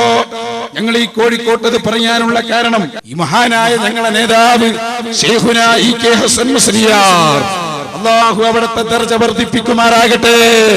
ഞങ്ങളെ ഉസ്താദ് മരണത്തിന്റെ സമയമായപ്പോ നിങ്ങളെ ഉമർ മൗലവി ഒരു കത്തയച്ചു, ഹസൻ മുസ്ലിയാരെ അസ്ലിം, മുസ്ലിമാകണമെന്ന് പറഞ്ഞ് കത്തയച്ചില്ലേ? നിങ്ങൾ വല്ലാതെ കേൾവിച്ചു അല്ലേ? പിന്നെ ഞങ്ങൾ ആ കത്ത് ഉമർ മൗലവിന്റെ മകന്, നമ്മുടെ രാമന്തളിയുടെ നേതൃത്വത്തിൽ കൈമാറി ഇയാളെ മകന് ചരിത്രം മറുപടി കൊടുത്തു. എങ്കിലിതാ മുജാഹിദുകൾ തന്നെ അവരുടെ സ്വന്തം ഗുരുനാഥനെ ശിർക്കാക്കി കൊണ്ടുവരികയാണ്. അതുകൂടി നിങ്ങൾ കണ്ടോളൂ സഹോദരന്മാരെ. വളരെ കാണേണ്ട രംഗം യാ ഇബാദല്ലാഹി അഈനൂനി എന്ന ഹദീസ് തന്നെയാണ്. ആ ഹദീസിൽ പറഞ്ഞ യാ ഇബാദല്ലാഹ്, അല്ലാഹുവിന്റെ അടിമകളെ എന്ന് വിളിച്ചാൽ ശിർക്കാകൂല എന്ന് ജബ്ബാർ മൗലവി പറഞ്ഞു. ആരാ ജബ്ബാർ മൗലവി? അലവി സഖാഫി ഉസ്താദിന് അറിയാം, ഞങ്ങൾക്കൊക്കെ അറിയാം. ഏത് സംവാദത്തിലും മുന്നിലിരിക്കുന്ന വയസ്സായ ഒരു മനുഷ്യൻ അതാ ജബ്ബാർ മൗലവി. ആ ജബ്ബാർ മൗലവിയാണ് കായക്കൊടിയെയും മനസ്സിനെയും ഹറക്കത്ത് ഇട്ട് വായിപ്പിക്കാനും വരെ പഠിപ്പിക്കുന്നത്. ഇവർക്കൊന്നും അറിയില്ലല്ലോ. അങ്ങനെ എന്തുണ്ടായിന്നറിയോ? ജബ്ബാർ മൗലവിയെ കുറിച്ച് ഇപ്പോൾ കായക്കൊടി പ്രസംഗിക്കുന്നത് ജബ്ബാർ മൗലവി എന്ന ഞങ്ങളെ ഉസ്താദ് ചെയ്ത പണി എന്താണ്? പണി സൗദി അറേബ്യയിലേക്ക് നൂഹ് നബിയുടെ കാലത്ത് ആദ്യമായി ബിംബം ഉണ്ടാക്കി കൊടുത്ത അംർ ഇബ്നു ലുഹൈ എന്ന കടുത്ത മുശ്രിക് എടുത്ത പണിയാണ് ഈ സാക്ഷാൽ ജബ്ബാർ മൗലവി ചെയ്തത് എന്ന് സ്വന്തം ഉസ്താദിനെ കുറിച്ച് കായക്കൊടി പറയുകയാണ്. ആ ക്ലിപ്പിട്ടിട്ട് സക്കരിയ പറയാണ്, കായക്കൊടിക്ക് പുതിയൊരു വിശേഷണമുണ്ട്, ആശയക്കുഴപ്പത്തിന്റെ സ്പെഷ്യലിസ്റ്റ്. എന്നിട്ട് സക്കരിയ കേട്ടപ്പോൾ പറയാ, ഇന്നാ ലില്ലാഹി വ ഇന്നാ ഇലൈഹി റാജിഊൻ. എന്നിട്ട് അയാൾ ചോദിക്കുന്നു, ഉളുപ്പില്ലേ നിങ്ങൾക്ക്? നിങ്ങളല്ലേ ഈ ബിംബാരാധകരെ കൂട്ടിയിട്ട് നടന്നത്? ഒരു ഫോട്ടോ എടുക്കുന്നുണ്ട്, അത് കാണാനപ്പോ അതൊക്കെ പറയുന്നത്. അനസും കായക്കൊടിയും ജബ്ബാറും ഒരുമിച്ചിരുന്ന് കിതാബിൽ ഹർക്കത്ത് എങ്ങനെ, ഹർക്കത്ത് കൊണ്ട് വായിക്കൽ എങ്ങനെയെന്ന് പഠിപ്പിക്കുന്ന രംഗം. ആ രംഗം ഇട്ടിട്ട് സക്കരിയ ചോദിക്കുന്നു, നിങ്ങൾക്ക് മാന്യതയുണ്ടോ, ഉളുപ്പുണ്ടോ? ഇങ്ങനെ സ്വന്തം ഉസ്താദിനെ മുസ്ലിക്കാക്കിയത്. ഇത് ഞങ്ങളെ ഹസൻ മുസ്ലിയാരെ നിങ്ങൾ മുസ്ലിമാക്കണമെന്ന് പറഞ്ഞപ്പോ വേദനിച്ച ഞങ്ങളെ ഹൃദയത്തിൽ ആ വാദം നിങ്ങൾ ഒരുമിച്ചിരുന്ന് പറഞ്ഞപ്പോ ഞങ്ങൾ വല്ലാതെ വിഷമിച്ചു. ഇനി ഞങ്ങളൊന്ന് സന്തോഷിക്കട്ടെ. ഈ കെ ഹസൻ മുസ്ലിയാരുടെ ആത്മാവ് മലക്കിന്റെ ഗണത്തിലാണെന്ന് നബി ഉസ്താദ് പറഞ്ഞു തന്നില്ലേ? ഉസ്താദ് പഠിപ്പിച്ചല്ലോ അത്. അതെ ഉസ്താദ്, ഞങ്ങളുടെ ഈ പ്രവർത്തനം കണ്ട് ഞങ്ങളെ ഉസ്താദ് സന്തോഷിക്കട്ടെ, നെല്ലിക്കുത്ത് ഉസ്താദ് സന്തോഷിക്കട്ടെ. അതിനുവേണ്ടി ഞങ്ങൾ ഈ കോഴിക്കോട് സമർപ്പിക്കുകയാണ്. അവതരിപ്പിക്കുന്ന സക്കരിയ തന്നെ. മറ്റേ ആളെ ക്ലിപ്പ് വരും, കായക്കൊടി. എന്നാൽ ഇപ്പോൾ അതിനെ പ്രാർത്ഥനയാക്കി കോട്ടി മാറ്റി അവതരിപ്പിക്കുന്നു. നോക്കൂ, ആശയക്കുഴപ്പത്തിന്റെ സ്പെഷ്യലിസ്റ്റ് കാണിച്ചു കൊടുക്കും. അതൊരു വിളിയല്ലേ, വെറും വിളിയല്ല. എന്തിനാ വിളിക്കണത്? ജിന്നെ സഹായിക്കണെന്ന് പറയണത് എന്തിന്? ജിന്നെ വെളിച്ചെന്താന്ന് പറയണത് എന്തിന്? ജിന്നെ എവിടെയാ ഉള്ളത്? ഞാൻ കുറച്ച് എന്റെ വീട്ടിൽ ഇന്നൊരു സൽക്കാരുണ്ടായിരുന്നു, കുറച്ച് എല്ല് ബാക്കിയുണ്ട്, ഇജ്ജ് തിന്നോ എന്ന് പറഞ്ഞിട്ട് എല്ല് കൊണ്ടിട്ട് കൊടുക്കാനാ? അല്ല, പ്രതിസന്ധിയുടെ ഘട്ടത്തിലാണ് ഈ വിളി, പ്രയാസത്തിന്റെ ഘട്ടത്തിലാണ് ഈ വിളി, വെളിച്ചമില്ലാതെ കഷ്ടപ്പെടുമ്പോഴാണ് ഈ വിളി, അപകടത്തിന്റെ വക്കിലാണ് ഈ വിളി, വെള്ളത്തിൽ ഒഴുകിപ്പോയി കൈകാലിട്ടടുക്കുമ്പോഴാണ് ഈ വിളി. നിങ്ങൾ അറിയോ? ഇത് കേട്ട് ഞാന് പ്രയാസത്തോടെയാണെങ്കിലും പറയട്ടെ, ജബ്ബാർ മൗലവി, ഇനി അദ്ദേഹത്തെ ഞാൻ അങ്ങനെ ആക്ഷേപിച്ചു എന്ന് പറയണ്ട, ഒരു ഉദാഹരണം പറയുന്നു എന്ന് മാത്രം. ജബ്ബാർ മൗലവി ചെയ്ത ഈ പണിയുടെ ഫലം ഉണ്ടായത് എന്താണെന്നറിയോ? സൗദി അറേബ്യയിലേക്ക് വിഗ്രഹം കൊണ്ടുവന്ന് വെച്ചില്ലേ? നൂഹ് നബിയുടെ സമൂഹത്തിലേക്ക് ഈ നാട്ടക്കുറ്റികൾ ഉണ്ടാക്കി കൊടുത്തില്ലേ? ആ നാട്ടക്കുറ്റി ഉണ്ടാക്കി കൊടുത്തവർ, വിഗ്രഹം കൊണ്ടുവന്ന് വെച്ച അംർ ഇബ്നു ലുഹൈ എന്ത് പണിയാണോ ചെയ്തത്, അതേ പണിയാണ് അബ്ദുൽ ജബ്ബാർ മൗലവി ചെയ്തത്.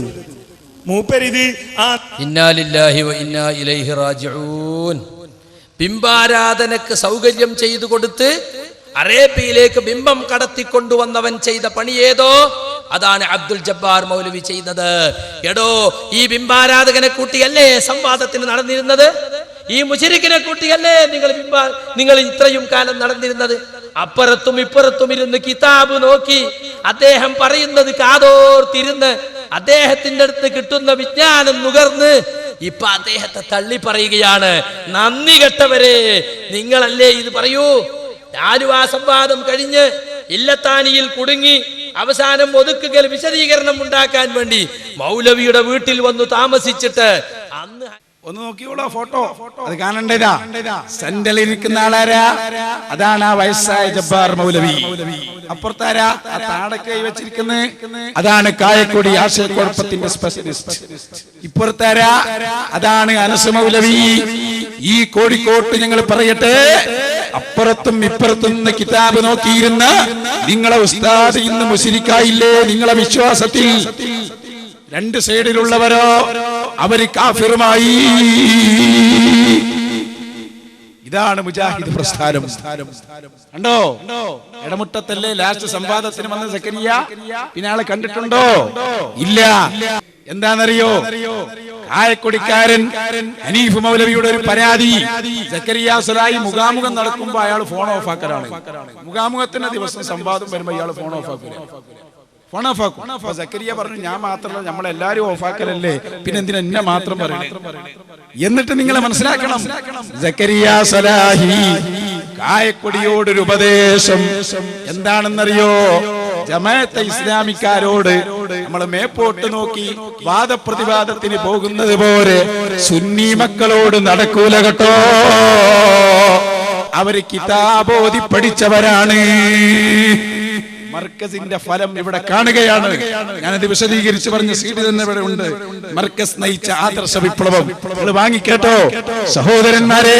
35 വർഷം മഹാനായ ഖമറുൽ ഉലമയും മഹാനായ താജുൽ ഉലമയും പൊന്മള ഉസ്താദും എംഎ ഉസ്താദും ബഹുമാനപ്പെട്ട സുലൈമാൻ ഉസ്താദും ഒക്കെ ഞങ്ങളെ ഇരുത്തി പഠിപ്പിച്ചപ്പോൾ അൽഹംദുലില്ലാ അതിന്റെ ഫലം വിളിച്ചു പറയുന്നത് ഞങ്ങളല്ല, സാക്ഷാൽ സക്കരിയയാണ്.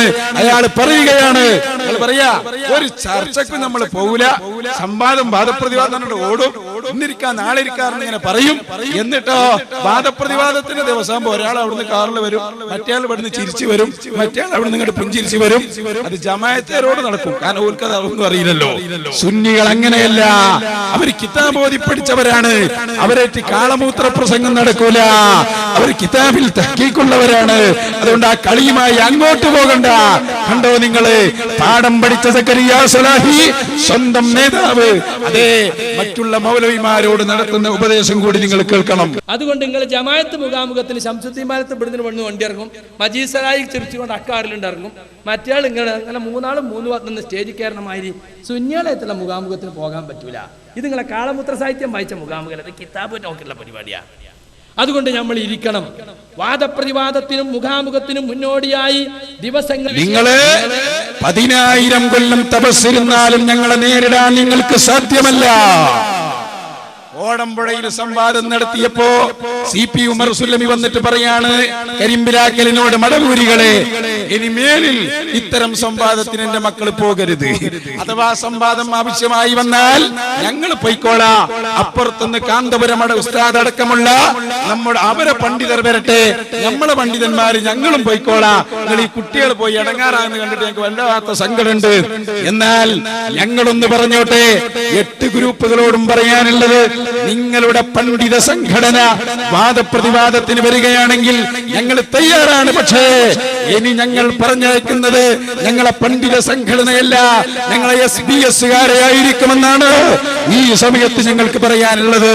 ഞങ്ങൾ വാദപ്രതിവാദം നടത്തിയപ്പോ ഞങ്ങൾക്ക് ബോധ്യപ്പെട്ട ഒരു സത്യമുണ്ട്. ഞങ്ങളെ ഉസ്താദുമാർ ഞങ്ങൾക്ക് പഠിപ്പിച്ചു തന്ന, അല്ലെങ്കിൽ ഞങ്ങൾ ശിഷ്യന്മാർക്ക് പഠിപ്പിച്ചു കൊടുക്കുന്ന ഒരു വിദ്യാഭ്യാസം പോലും ഈ ഒരൊറ്റ മൗലവിമാർക്കും ഇല്ല. അവർക്ക് പരസ്പരം മടിപിടി കൂടാനല്ലാതെ നേരമില്ല. അതുകൊണ്ട് കൂടുതൽ കാലം ജീവിക്കാൻ ഇവർക്ക് സാധ്യമല്ല എന്ന് ലോകം തെളിയിച്ചിരിക്കുന്നു. ഇനി കായക്കൊടിയും സക്കരിയയും തമ്മിലുള്ള ഒരടി കൂടി കണ്ടോളൂ, എന്നിട്ട് നമുക്ക് വിഷയത്തിലേക്ക് കടന്ന് പെട്ടെന്ന് അവസാനിപ്പിക്കാം. അറബി സഖാഫി ഉസ്താദ് ഇവിടെ പറഞ്ഞല്ലോ, ഇമാമിങ്ങളൊക്കെ ഇസ്തിഗാസ ചെയ്തവരാണ്. സക്കരിയ അത് വിളിച്ചു പറഞ്ഞു. അയാൾ പറഞ്ഞു, ഇമാം അഹ്മദ് ബിൻ ഹംബൽ റളിയല്ലാഹു അൻഹു തേടി. അങ്ങനെ പലരും തേടി. അപ്പൊ കായക്കൊടി ചോദിക്കാണ്, സക്കരിയ എന്തിനാ ഇത് പറഞ്ഞു കൊടുത്തത് ആൾക്കാർക്ക്? എന്തിനാ പറഞ്ഞു കൊടുത്തത്? അഹ്മദ് ബിൻ ഹംബൽ ചെയ്തു എന്തിനാ പറഞ്ഞത്? നബവി ഇമാം പറഞ്ഞു എന്തിനാ ചെയ്തത്? എന്തിനാ പറഞ്ഞത്? ആ ചോദ്യം ചോദിക്കുന്ന കായക്കൊടി, അതിന് മറുപടി പറയുന്നത് സക്കരിയ നമ്മളൊന്നും ചെയ്തിട്ടില്ല, സക്കരിയയുടെ സീഡിൽ നിന്ന് അങ്ങനെ തന്നെ എടുത്തതാ. നിങ്ങൾ തമ്മിൽ ഇന്നലെ വരെ ഒരുമിച്ച് നടന്നവരല്ലേ? നിങ്ങളെ ലോകം തന്നെ തിരിച്ചറിഞ്ഞു. നിങ്ങൾ തൗഹീദിന്റെ പേരിൽ അടിപിടി കൂടുകയാണ്. ഒരു രംഗം മാത്രം നിങ്ങൾ കണ്ടോളൂ. അത് തള്ളിക്കളയാൻ പറ്റിയ നിർവചനം അല്ല. ഇത് മാത്രമല്ല, ഇപ്പൊ യഥാർത്ഥത്തിൽ ശിർക്കിലെത്തിയത് ഇവരാണ്. കാരണം ഇവര് വാദപ്പം എന്താണെന്നറിയോ, ജിന്ന് അഭൗതിക സൃഷ്ടിയാണ്, മലക്ക് അഭൗതിക സൃഷ്ടിയാണ്. അപ്പൊ അവരുടെ കഴിവുകൾ എന്തായപ്പോ അഭൗതിക കഴിവായി. അപ്പൊ ജിന്ന് എന്നിട്ടാണ് നൗഷാദാസിനോട് പറഞ്ഞു കൊടുക്കുക, ജിന്നിന് അഭൗതിക കഴിവുണ്ടെന്ന് വിചാരിച്ചാൽ ശിർക്കല്ല, മലക്കിന് അഭൗതിക കഴിവുണ്ടെന്ന് വിചാരിച്ചാൽ ശിർക്കല്ല. സലാം സുല്ലമി തന്നെ, സലാം സുല്ലമിനേക്കാൾ ഒരു കൂടി ഗ്രേഡ് മുമ്പിലായി. അഭൗതിക കഴിവ് എന്ന് പറഞ്ഞാടോ പടച്ചോന് മാത്രമുള്ള കഴിവാണ്. പടച്ചോന് മാത്രമുള്ള കഴിവ് മലക്കിന് നിശ്ചയിച്ചാൽ ശിർക്കാവില്ലേ? ഇതാണ് മറ്റുള്ളവരുടെ പേരിൽ ശിർക്ക് ആരോപിച്ച് അങ്ങനെ ഉണ്ടാവും. കണ്ടോ, ഇല്ലാത്ത ശിർക്ക് ആരോപിച്ച് ശിർക്കിൽ പോയി വീണില്ലേ? ഇപ്പോ മറ്റുള്ളവരെ പേര് ശിർക്കാരോപിച്ചാൽ സ്വയം ശിർക്കിൽ പോയി വീണും ഉറപ്പല്ലേ? അത് മുഴുവൻ വീണില്ലേ? മുഴുവൻ വീണു, ഒരൊറ്റൊന്നും നേരെ നിൽക്കുന്നില്ല, എല്ലാം വീഴുകയാണ്. ഇനി അതുകൂടി കണ്ടോളൂ, ആ ഒരു ഫൈറ്റിംഗ് അതുകൂടി കാണിക്കണം. എന്നിട്ട് ഇൻഷാ അല്ലാഹ് ഞാൻ ഒറ്റ വാക്ക് പറഞ്ഞ അവസാനിക്കും. അനിപ്പോ പറയണത് കൺഫ്യൂഷൻ ഉണ്ടാക്കണം. ഇത് അനുവദനീയമാണ് എന്ന് പ്രമാണങ്ങളില്ലാതെ അഭിപ്രായപ്പെട്ട പണ്ഡിതന്മാരുടെ തെളിവുകൾ ഈ സമൂഹത്തിലേക്ക് കൊണ്ടുവന്നത് എന്തിന്? ഇത് ശിർക്കാണെന്ന് പറയാനോ, വസീലത്തിനിലെ ശിർക്കാണെന്ന് പറയാനോ, ചെയ്യാമെന്ന് പറയാനോ, ചെയ്യരുതെന്ന് പറയാനോ? എന്തിനാ ജായിസാന്നുള്ള ഫത്വ കൊണ്ടുവന്നത്? ചെയ്യരുതെന്ന് പറയാൻ, ശിർക്കല്ല എന്ന് പറയാൻ. അതിനാണ്. എന്തിനാണ് ഇമാം അഹ്മദ് ബിൻ ഹംബൽ ചെയ്തു എന്ന് പറയുന്നത്? എന്തിനാണ് അബ്ദുല്ലാഹ് ബിൻ മുബാറക് സനദ് ചോദിച്ചിട്ടേ ഉള്ളൂ ശിർക്കാന്ന് പറഞ്ഞിട്ടില്ല എന്ന് പറയുന്നത്? നിങ്ങളത് ശിർക്കാണെന്ന് പറഞ്ഞതുകൊണ്ട് അപ്പൊ ഇമാം അഹ്മദിന് തൗഹീദ് തിരിഞ്ഞില്ല എന്ന് വരും. അതിനെന്നെ കൊണ്ടുവന്നത് ചെയ്യാമെന്ന് പറയാനാണോ, ചെയ്യരുതെന്ന് പറയാനാണോ? ഇമാം അഹ്മദ് ബിൻ ഹംബൽ ചെയ്തെങ്കിൽ എന്തുകൊണ്ട് എനിക്ക് ചെയ്തുകൂടാ എന്ന ഒരു ചിന്തയുണ്ടായാൽ, ഇമാം നവവി ചെയ്തെങ്കിൽ എന്തുകൊണ്ട് എനിക്കൊരു ചിന്ത, എനിക്കത് ചെയ്താൽ എന്തുകൊണ്ട് എന്ന ചിന്തയുണ്ടായാൽ, ഏറ്റവും ചുരുങ്ങിയത് ഈ തൗഹീദ് അംഗീകരിച്ച സമൂഹത്തിൽ ജീവിക്കുകയും ഈ തൗഹീദിന് വേണ്ടി ത്യാഗം സഹിച്ച പണ്ഡിതന്മാരുടെ വാക്കുകൾ കേട്ട് ലാ ഇലാഹ ഇല്ലല്ലാഹ് എന്ന ആദർശം മനസ്സിലാക്കി തൗഹീദ് അംഗീകരിച്ച് ജീവിക്കുകയും ചെയ്ത പാവപ്പെട്ട മുജാഹിദുകളെ വസീലത്തുൽ ശിർക്കിലേക്ക് എത്തിച്ചതിന്റെ ഉത്തരവാദിത്തം ആരേറ്റെടുക്കും? അത് പറയുന്നവരല്ലേ വസീലത്തുൽ ശിർക്ക്. അത് സക്കരിയക്ക് കിട്ടേണ്ടി തന്നെയാണ്. അയാൾ പറഞ്ഞു ശിർക്കല്ല, വസീലത്തുൽ ശിർക്കാണ്. ജിന്നിനോട് തടലേ. നിങ്ങൾ ആരെയും കേട്ടത് ഇക്കാലം വരെ അങ്ങനെ ഒരു ഹുക്മ? ഒക്കെ പോക്കറ്റ് ഉണ്ടാക്കുക. സക്കരിയ സ്വലാഹി, നിങ്ങൾക്ക് ആരെ കുരുത്തക്കേടാണ്? ഞങ്ങൾ ഒറ്റ വാക്ക് പറയട്ടെ, ലോക ചരിത്രത്തിൽ തുല്യതയില്ലാത്ത ഒരു വാക്ക് നിങ്ങൾ പറഞ്ഞിരുന്നു സക്കരിയ സ്വലാഹി. അത് ഞങ്ങൾ മറന്നിട്ടില്ല. അതെന്താണെന്നറിയോ? ഞങ്ങളെ ഹൃദയത്തെക്കാൾ, ഞങ്ങളെ ജീവനേക്കാൾ ഞങ്ങൾ സ്നേഹിക്കുന്ന ഒരു നേതാവുണ്ട്, മുഹമ്മദ് റസൂലുള്ളാഹി സ്വല്ലല്ലാഹു അലൈഹി വസല്ലം. ആ നേതാവിന്റെ മദീനയിൽ തല ഉയർത്തി നിൽക്കുന്ന പച്ചക്കുപ്പ എല്ലാ മുസ്ലിമീങ്ങളും ആദരിക്കുന്നു. മക്കയിൽ നിന്ന് മദീനയിലേക്ക് പോകുമ്പോ മദീനയുടെ അതിർത്തിയിലെത്തിയാൽ ഏതൊരു മുസ്ലിമും ആദ്യമായി നോക്കുന്നത് ആ പച്ചക്കുപ്പയുടെ മുകളിലേക്കാണ്. മദീനയിൽ നിന്ന് വിട പറയുമ്പോൾ ആ പച്ചക്കുപ്പയെ നോക്കിയിട്ട് വിലപിക്കാത്ത മനുഷ്യരുണ്ടോ? എങ്കിൽ സക്കരിയ സ്വലാഹി, നിങ്ങളുടെ പ്രസംഗത്തിൽ, നിന്റെ പ്രസംഗത്തിൽ ഒരു വാക്ക് പറഞ്ഞിരുന്നു, ഞങ്ങളത് മറന്നിട്ടില്ല. KNM എന്ന് പറയുന്ന കേരള നദ്വത്തുൽ മുജാഹിദീൻ എന്ന പ്രസ്ഥാനത്തിന് സൗദി അറേബ്യയുടെ ഭരണം കിട്ടിയാൽ രണ്ടാമത്തെ ദിവസം ഞങ്ങൾ ആ പച്ചക്കുപ്പ അടിച്ചു തകർക്കുമെന്ന് നീ പറഞ്ഞിരുന്നില്ലേ സക്കരിയ സ്വലാഹി? എങ്കിൽ നിനക്ക് പറ്റിയത് ഇന്ന് KNM-ന് ഭരണം കിട്ടിയില്ല എന്ന് മാത്രമല്ല, KNM എന്ന ഏറ്റവും തരം താഴ്ന്ന സംഘടനയിൽ നിന്ന് പോലും വേസ്റ്റിനെ നീക്കുന്നത് പോലെ നിന്നെ നീക്കം ചെയ്തത് പച്ചക്കുപ്പയുടെ കുരുത്തക്കേടാണെന്ന് ഞങ്ങൾ ഇവിടെ പറയാൻ ആഗ്രഹിക്കുകയാണ്. കണ്ടോളൂ, നിങ്ങൾ മറക്കാൻ പറ്റില്ല. ഹബീബിനോടല്ലേ കളിച്ചത്, പച്ചക്കുപ്പയോടല്ലേ കളിച്ചത്. മുസ്ലിം സമൂഹം നിങ്ങൾക്ക് മാപ്പ് നൽകിയില്ല കേട്ടോ. നിങ്ങൾ ഇയാൾ പറഞ്ഞ വാക്ക് ഞങ്ങൾ രണ്ടാമത്തെ ദിവസം മടിച്ചു പൊളിക്കും ആ പച്ചക്കുപ്പ എന്ന്. ഒരുപാട് ജാറങ്ങൾ തകർത്ത നിങ്ങൾ ആര് സൗദി ഭരണകൂടം എന്താണ് ആ കുപ്പ തകർക്കാത്തത്? എടോ, സൗദിയിലെ ഭരണം ഞങ്ങൾക്കൊന്നല്ലല്ലോ. ഞങ്ങൾക്ക് താർക്കാൻ KNM-ന് ഭരണം കിട്ടിയാലല്ലേ ഞങ്ങൾക്ക് താർക്കാൻ കഴിയുള്ളൂ. KNM-ന് ഭരണം കിട്ടിയാൽ പിറ്റേന്ന് ഞങ്ങൾ ആ കുപ്പ തകർക്കും. KNM-ന് ഭരണം കിട്ടിയാൽ പിറ്റേന്ന് ഞങ്ങൾ ആ കുപ്പ തകർക്കും. അല്ലാഹു കാത്തുരക്ഷിക്കുമാറാകട്ടെ. അതുകൊണ്ട് ഇവിടത്തെ ഭരണാധികാരികളോട് ഞങ്ങൾക്കൊരു വാക്കുകൂടി പറയാനുണ്ട്. സത്യത്തിൽ മുജാഹിസം കടുത്ത തീവ്രവാദികളാണ്. പച്ചക്കുപ്പ വരെ അടിച്ചു തകർക്കുമെന്ന് ഒരു RSS-കാരൻ പറഞ്ഞിട്ടില്ല, ഒരു BJP-കാരൻ പറഞ്ഞിട്ടില്ല. ഇന്ന് ഇന്ത്യ രാജ്യത്ത് തീവ്രവാദം വളർത്തുന്നതിൽ ഏറ്റവും വലിയ പങ്ക് വഹിച്ചത് സാക്ഷാൽ വഹാബികളാണ്. നിങ്ങൾ കണ്ടില്ലേ, ഇപ്പൊ പല രാഷ്ട്രങ്ങളിലും സൂഫികളുടെ കേന്ദ്രങ്ങളും മക്ബറകളും അടിച്ചു പൊളിക്കുന്ന ഈ പരിഷ്കരണവാദികൾ കേരളത്തിന്റെ മണ്ണിൽ വന്ന് ഞങ്ങളെ കോഴിക്കോട്ടുള്ള മുഹിയദ്ദീൻ പള്ളി നിങ്ങൾ പിടിച്ചെടുത്തിട്ടുണ്ട്. പല രൂപത്തിലുള്ള തീവ്രവാദ പ്രവർത്തനങ്ങൾക്കും നിങ്ങൾ തുടക്കം കുറിച്ചിട്ടുണ്ട്. അതുകൊണ്ട് തന്നെ ഇന്ത്യ രാജ്യത്തിന്റെ ഭരണഘടന ഒരിക്കലും ഈ വഹാബിയെ ഇവിടെ നിർത്താൻ അനുവദിക്കുന്നില്ല. അതുകൊണ്ട് ഇന്ത്യ രാജ്യത്തെ ഗവൺമെന്റ് ഇതിന് തീരുമാനമെടുക്കണമെന്നാണ് ഞങ്ങൾക്ക് ഈ സമയത്ത് പറയാനുള്ളത്. പ്രിയപ്പെട്ട സഹോദരന്മാരെ, അതുകൊണ്ട് എല്ലാവരും എഴുന്നേറ്റ് നിൽക്കുക. എല്ലാവരും ഒന്ന് അടുത്ത് വന്നോളൂ, നമുക്കൊന്ന് ദുആ ചെയ്യാം. അതേ അവസാനം നിങ്ങൾ മടങ്ങിപ്പോകുമ്പോ ഒരൊറ്റ ഉപദേശം, അതെന്റെ ഉപദേശമല്ല, മഹാനായ മുഹമ്മദുർ റസൂലുള്ളാഹി സ്വല്ലല്ലാഹു അലൈഹി വസല്ലം എന്താണ് ആ ഉപദേശം? അഫ്ദലുൽ അഅ്മാൽ അൽ ഹുബ്ബു ഫില്ലാഹ് വൽ ബഗ്ദു ഫില്ലാഹ്. നമ്മൾ വഹാബിയാകൂല, അല്ലാഹ് കാത്ത് രക്ഷിക്കട്ടെ. പക്ഷേ വഹാബിയാകാതിരുന്നാൽ പോരാ, വഹാബിനെ സ്നേഹിക്കുന്നവനുമാകാൻ പാടില്ല. അത് നമ്മൾ മനസ്സിലാക്കണം. വഹാബിയെ സ്നേഹിക്കുന്നത് നമ്മുടെ ഈമാനിന് നഷ്ടം വരുത്തും. അൽ ഹുബ്ബു ഫില്ലാഹ് വൽ ബഗ്ദു ഫില്ലാഹ്. 100ഓളം പ്രവർത്തകർ നമ്മളിലേക്ക് കയറി വന്നപ്പോ നമുക്ക് അവരോട് വെറുപ്പില്ല. അസ്സലാമു അലൈക്കും എന്ന് നമ്മുടെ പ്രിയപ്പെട്ട മുജാഹിദിൽ നിന്ന് കയറി വന്ന സഹോദരൻ ഈ സദസ്സിലേക്ക് നോക്കിയിട്ട് ആവേശത്തോടെ സലാം ചൊല്ലിയപ്പോ ആവേശത്തോടെ മടക്കിയവരല്ലേ നമ്മള്. നമുക്ക് വ്യക്തിപരമായ വൈരാഗ്യമില്ല. അതേ സമയത്ത് നമുക്കൊരു മാർഗദർശനമുണ്ട്. അത് ഹബീബ് പഠിപ്പിച്ച മാർഗദർശനമാണ്. അത് മഹാനായ മുഹമ്മദുർ റസൂലുള്ളാഹി സ്വല്ലല്ലാഹു അലൈഹി വസല്ലം പഠിപ്പിച്ച ഉത്തരവാദിത്യമാണ്. അതേ, എന്റെ സ്വഹാബത്തിനെ ചീത്ത പറയുന്നവർ ശേഷം വരും കേട്ടോ. അങ്ങനെയുള്ള ഒരു വിഭാഗത്തെ നിങ്ങൾ എത്തിച്ചാൽ ഫലാ തുശാരിബൂഹും വലാ തുആകിലൂഹും. അവന്റെ കൂടെ ഭക്ഷണം കഴിക്കാൻ പോകല്ല, അവന്റെ കൂടെ വെള്ളം കുടിക്കാൻ പോകല്ല. എന്റെ ശരീഅത്തിനെ നശിപ്പിച്ചവന്റെ കൂടെ നീ ചിരിച്ച് കളിച്ച് രസിക്കുന്നുവെങ്കിൽ ഹബീബിനോട് നിനക്ക് സ്നേഹമുണ്ടെന്ന് പറഞ്ഞാൽ ആ വാക്കിന് മോനെ എന്തൊരർത്ഥമാണുള്ളത്? ഒരർത്ഥവുമില്ല. നിന്റെ അയൽവാസിയുടെ പശു നിന്റെ സ്വന്തം വീട്ടിലെ തെങ്ങിൻ തൈ നശിപ്പിച്ചപ്പോൾ മോനെ നീ ഒരുപാട് വിഷമിച്ചില്ലേ? അയൽവാസിയെ ചീത്ത പറഞ്ഞില്ലേ? എന്നാൽ ഹബീബ് രക്തമൊഴുക്കിയതെന്തിനാ? ഹംസത്തുൽ ഖറാർ തങ്ങൾ അവിടുത്തെ കരൽ കൊടുത്തു പോറ്റിയതെന്തിനാ? നമ്മുടെ ഈ ദീൻ സംരക്ഷിക്കാനാണ്. ആ ദീനിനെ നശിപ്പിക്കുന്ന ഒരൊറ്റ വഹാബിയോടും മാനസികമായ ഒരു സ്നേഹവും നമുക്ക് വേണ്ട എന്ന് ഉച്ചൈസരം പ്രവർത്തിക്കാൻ നമുക്ക് കഴിയണം. അതിന്റെ ഫലം ബാലുശ്ശേരി പറയുന്നു, അയാൾ സലാം ചൊല്ലിയിട്ട് കുട്ടികൾ പോലും മടക്കിയില്ല എന്നാണ്. സ്നേഹത്തോടു കൂടിയാ പറയുന്നത്. കാരണം ഞങ്ങൾക്കറിയോ, കഴിഞ്ഞ 5 ദിവസങ്ങൾക്കും ഉണ്ടായ ഒരു സംഭവം. 5 പിഞ്ചു പൈതങ്ങൾ സ്ഥിരമായി അവിടെ ചേലൂർ പ്രദേശത്ത് നിന്ന് സ്കൂൾ വിട്ട് ഇങ്ങനെ വരും.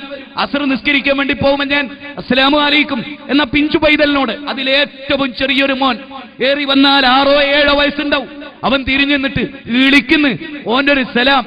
ഇജ്ജ് പോയിട്ട് ബാലനോട് സലാം പറഞ്ഞടോ, മൊയ്തീൻ ശൈഖിനെ കുറ്റം പറഞ്ഞവനല്ല ഈ, ഓന്റെ ഒരു ഇളി എന്ന് പ്രായത്തെ മാനിക്കാതെ. ഏത് എന്റെ 3ാമത്തെ മകളുടെ പ്രായമുള്ള ഒരു പയ്യൻ വെള്ളത്തൊപ്പി ധരിച്ചിരിക്കുന്നു, വെള്ളക്കുപ്പായമിട്ടിരിക്കുന്നു, നരിയാണിയുടെ മേലെ തുണി ഉടുത്തിരിക്കുന്നു. നിങ്ങൾ ആലോചിച്ചു നോക്കിയേ, ഏതാണ് ഈ സമുദായം? ആരാണ് അവരെ വളർത്തുന്നത്? കാന്തപുരം ഉസ്താദാണ് അവളെ വളർത്തുന്നത്, താജുൽ ഉലമയാണ് അവരെ വളർത്തുന്നത്. അതുകൊണ്ട് നിങ്ങൾ മടങ്ങിപ്പോകുമ്പോ മഹാനായ അമാനത്ത് കോഴി മുസ്ലിയാരെ ഓർത്തങ്ങനെ പോകണം. നമ്മുടെ ആദ്യകാല പണ്ഡിതനാണ്, സമസ്ത കേരള ജംഇയ്യത്തുൽ ഉലമക്ക് നേതൃത്വം നൽകിയ മഹാപണ്ഡിതൻ. നിങ്ങൾക്കറിയോ, അവിടുത്തെ ഒരു പാവപ്പെട്ട പെൺകുട്ടി മഹാനായ അമാനത്ത് കോഴി മുസ്ലിയാരുടെ മകൾ എന്തുണ്ടായിന്നറിയോ? ഒരു ചെറുപ്പക്കാരന് വിവാഹം ചെയ്തു കൊടുത്തു. നല്ല സുന്നിയായ ചെറുപ്പക്കാരനാ. പക്ഷേ കുറച്ചു കഴിഞ്ഞപ്പോൾ ഈ ചങ്ങാതി മുജാഹിദായി. അമാനത്ത് കോഴി മുസ്ലിയാർ അവനെ വിളിച്ചിട്ട് പറഞ്ഞു, മോനെ നീ എന്റെ മകളുടെ ഭർത്താവാണ്, നീ മുജാഹിദാകാൻ പറ്റില്ല, നീ സുന്നിയാകണം മോനെ, സുന്നിയാകണമെന്ന് പറഞ്ഞപ്പോ ഇയാള് പറഞ്ഞു ഞാൻ സുന്നിയാകൂല. ഉടനെ പറഞ്ഞു അമാനത്ത് കോഴി മുസ്ലിയാർ, എന്നാ പിന്നെ എന്റെ പ്രിയപ്പെട്ട മകളെ നീ ത്വലാഖ് ചൊല്ലി ഒഴിവാക്കണം. എന്റെ മകൾ നിന്റെ കൂടെ നിന്ന് നരകത്തിലേക്ക് പോകുന്നത് കാണാൻ ഈ പാവപ്പെട്ട പിതാവിന് കഴിവില്ല മോനെ, അതുകൊണ്ട് എന്റെ മകളെ ഒഴിവാക്കണം. എന്ന് പറഞ്ഞപ്പോ ഇയാള് പറഞ്ഞു ഞാൻ ഒഴിവാക്കൂല, ഞാൻ ഒഴിവാക്കുകയുമില്ല, തൊലാക്ക് ചെല്ലൂല്ല, സുന്നിയാവൂല്ല. അന്നത്തെ പണ്ഡിത സഭ, സമസ്ത കേരള ജംഇയ്യത്തുൽ ഉലമാ, ആ പണ്ഡിതന്മാർ മുശാവറക്ക് ചർച്ച വന്നു. ഭൂരിപക്ഷം നോക്കി തീരുമാനിക്കുന്ന പണ്ഡിത സഭയല്ല നമ്മുടെ സഭ. കിതാബ് എടുത്തു, തുഹ്ഫ എടുത്തു, നിഹായ എടുത്തു, റംലി ഇമാമിന്റെ നിഹായ എടുത്തു, മുഗ്നി എടുത്തു, ഖുർആൻ എടുത്തു, ഹദീസ് എടുത്തു. പണ്ഡിതന്മാര് ഫത്വ കൊടുത്തില്ലേ? അമാനത്ത് കോഴി മുസ്ലിയാരുടെ മകളെ, ആ ചങ്ങാതി വഹാബിയായ ഭർത്താവ് തൊലാക്ക് ചെല്ലാൻ സന്നദ്ധനല്ലെങ്കിൽ ഈ പെൺകുട്ടി അവനെ അങ്ങോട്ട് ഫസ്ഖ് ചെല്ലണമെന്നാണ് കിതാബ് നോക്കിയിട്ട് അന്നത്തെ ഉലമാ എടുത്ത തീരുമാനം. അതാ സംഭവിച്ചത്. സഹോദരങ്ങളെ, ധൈര്യത്തോടെ ആ പെൺകുട്ടി പറഞ്ഞില്ലേ, ഇന്ന് ഞാൻ ഫസ്ഖ് ചൊല്ലി എന്ന് പറഞ്ഞപ്പോ ഒരു തർക്കം അവിടെ ബാക്കി നിന്നു. 7 മാസം പ്രായമായ ഒരു കുഞ്ഞ് ഈ പെണ്ണിന്റെ സമീപത്തുണ്ട്. ഈ ബന്ധത്തിലുള്ള കുഞ്ഞാണ്. ഭർത്താവിന്റെ ആളുകൾ വന്നിട്ട് പറഞ്ഞു, ആ കുഞ്ഞിനെ ഞങ്ങൾക്ക് ആവശ്യമുണ്ട്, അത് ഞങ്ങളുടെ കുഞ്ഞാണ്. അവകാശവാദവുമായി വന്നപ്പോ ആ ഈമാനുള്ള പെൺകുട്ടി ചെയ്ത പണി എന്താണെന്നറിയോ? ആ കുഞ്ഞിനെ ജനലിന്റെ ഉള്ളിലൂടെ പുറത്തേക്ക് അങ്ങ് കൊടുത്തിട്ട് പറഞ്ഞു, വഹാബിയായതിന്റെ പേരിൽ ഒഴിവാക്കേണ്ടി വന്ന നിന്നെ, നിന്റെ കുട്ടിയെപ്പോലും എനിക്ക് വേണ്ട. വഹാബിയായ നിന്റെ മുഖം ആ കുഞ്ഞിന്റെ മുഖത്തിലൂടെ പോലും എനിക്ക് കാണണ്ട എന്ന് വിളിച്ചു പറഞ്ഞ അമാനത്ത് കോഴി മുസ്ലിയാരുടെ മകൾ. സഹോദരന്മാരെ, അൽ ഹുബ്ബു ഫില്ലാ വൽ ബുഗ്ദു ഫില്ലാ. റൗദ ശരീഫിൽ കിടക്കുന്ന ഹബീബിനെ വെറുക്കുന്നവരോട് നമുക്ക് സ്നേഹമില്ല. സിറാത്ത് പാലത്തിന്റെ സമീപത്ത്, ആ സിറാത്ത് പാലത്തിൽ നമ്മൾ കയറുമ്പോ ഒരാളും നമ്മളെ ഓർക്കാൻ വരില്ല. ഒരു ഉമ്മയും വരില്ല, ഒരു ഉപ്പയും വരില്ല, ഒരു ഭർത്താവും വരില്ല. അവിടെ വരുന്നവരെ ഒരു നേതാവ് നമ്മൾ കാലെടുത്ത് വെക്കുമ്പോ സിറാത്ത് പാലത്തിലൂടെ അങ്ങോട്ടും ഇങ്ങോട്ടും നടന്ന് നമുക്ക് വേണ്ടി റബ്ബി സല്ലിം റബ്ബി സല്ലിം എന്ന് പറയുന്ന നേതാവ്, ആ നേതാവാണ് മുഹമ്മദുർ റസൂലുള്ളാഹി സല്ലല്ലാഹു അലൈഹി വസല്ലം. അല്ലാഹു അവിടുത്തെ റൗദയിലേക്ക് നമ്മളെ എത്തിക്കുമാറാകട്ടെ. എല്ലാവരും ഒരൽപ്പം ലാ ഇലാഹ ഇല്ലല്ലാഹ് ചൊല്ലണം. ഇതൊക്കെ ഇവിടെ പഠിപ്പിച്ച നെല്ലിക്കുത്ത് ഉസ്താദിന് വേണ്ടി, ഈ കേസം മുസ്ലിയാർക്ക് വേണ്ടി, മരിച്ചുപോയ SSFന്റെ SYSന്റെ പ്രവർത്തകർക്ക് വേണ്ടി, ഈ ബഹുമാനപ്പെട്ട പാറന്നൂർ ഉസ്താദിന് വേണ്ടി, എല്ലാവർക്കും വേണ്ടി ഒരൽപ്പം ലാ ഇലാഹ ഇല്ലല്ലാഹ് പറഞ്ഞു. എല്ലാ ഹലാലായ മുറാദും നീ ഹാസിലാക്കണം റഹ്മാനേ. അല്ലാഹു മർക്കസിന്റെ സമ്മേളനം, SSFന്റെ സമ്മേളനം എല്ലാം നീ ജയിപ്പിക്കണം رحمانه. ربنا تقبل منا إنك أنت السميع العليم وتب علينا إنك أنت التواب الرحيم.